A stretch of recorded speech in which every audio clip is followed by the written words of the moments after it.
What's up? Welcome into your daily Buckeye Blitz for Thursday, December 22nd, 2022. Again, with all the 20s and the 2s. Can't escape it this month. Anyway, oh boy. It's a lively early signing day, wasn't it, on Wednesday? Jeez. Now the dust has kind of settled. Let's talk about positions of need. Of course, I am Joe from the Buckeye Cast, your host, as always.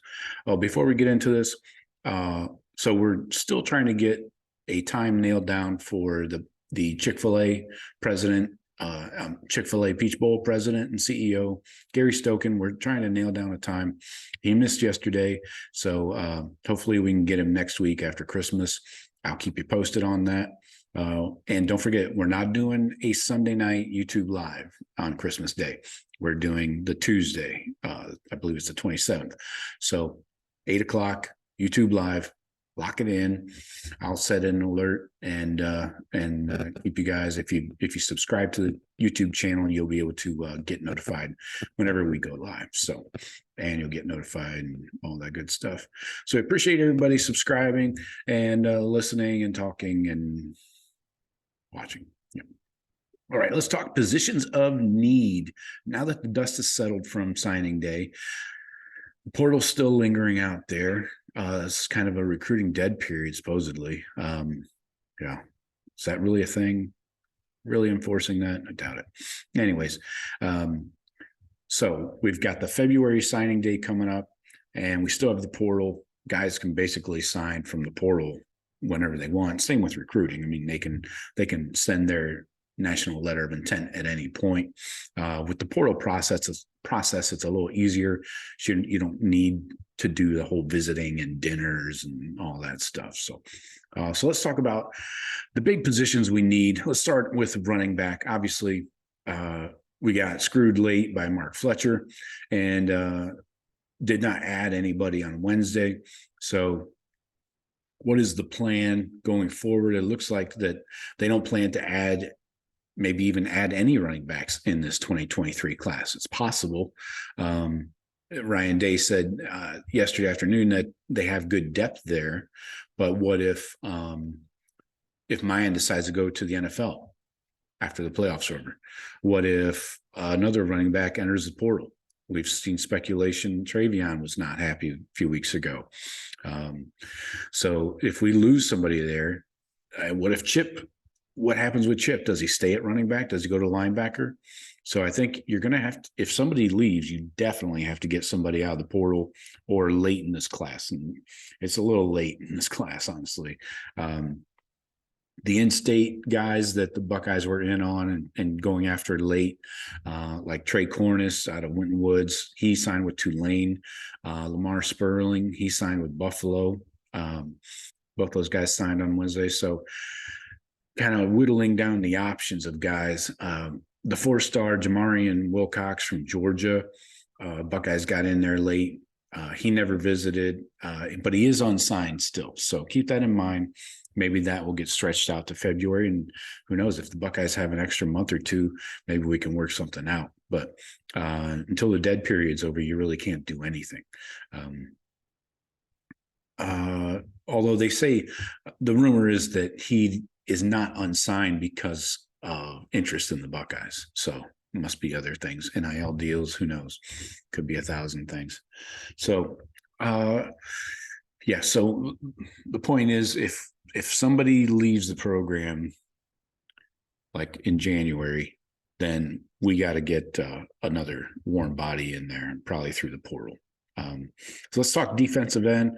Obviously, we missed on the three big names, Keon Keeley, Damon Wilson, and Mateo. There aren't really isn't anybody left in the high school, class or the transfer portal. So we're kind of out of options at this point. Almost all of the top 100 defensive ends coming out in this 2023 class have signed, so you're not going to get any great quality there. And the Buckeyes still, insist that they find the right fit. So that means somebody that's not a jerk off, not going to get into trouble,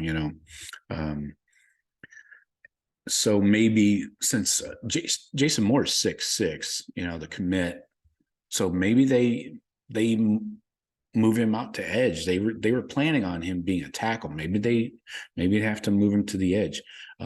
Joshua Mickens, he's more of that Jack Leo role coming in. So maybe he becomes a rush edge linebacker, defensive end. So they might have to change plans a little bit there with those two guys. I don't know.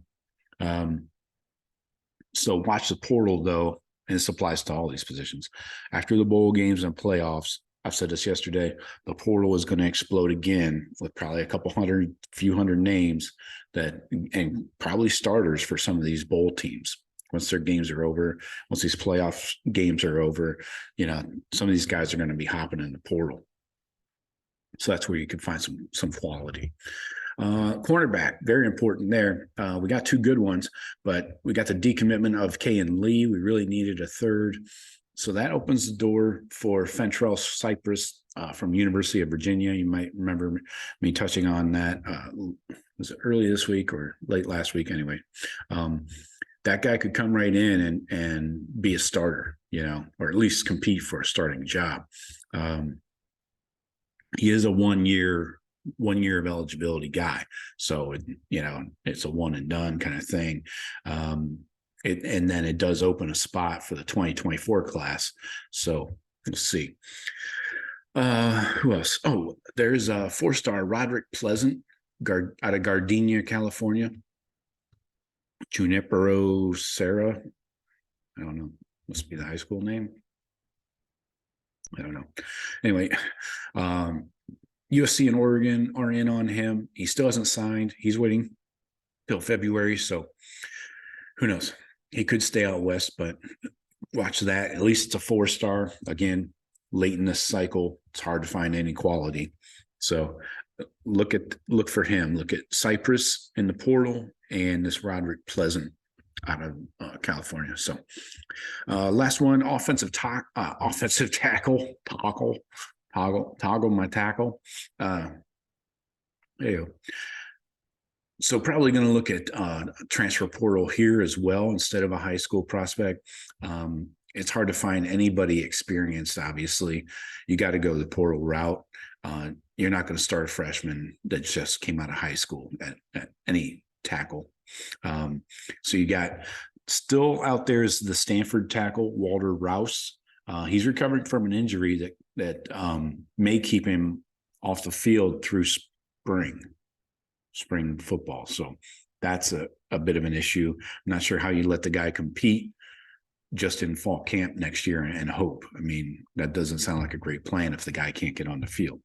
So if he can't compete in spring, it's kind of a non-starter in my opinion. Literally.